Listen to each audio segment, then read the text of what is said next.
So, hi guys, di ba nakapatag abatod?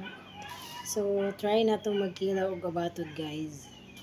So, try na itong magkilaw og abatod na. Hugaw kong kamot kay naghalin ko. So, buhi pa gina siya guys. Buhi pa no.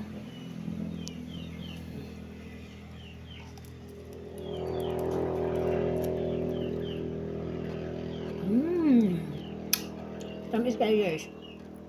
Di natin apil ang ulo kagahit man na. Tamis kayo. So, ato na siyang iluto karon.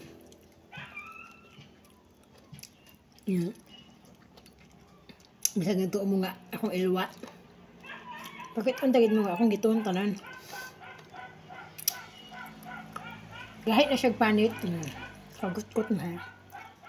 Pero, lami kayo.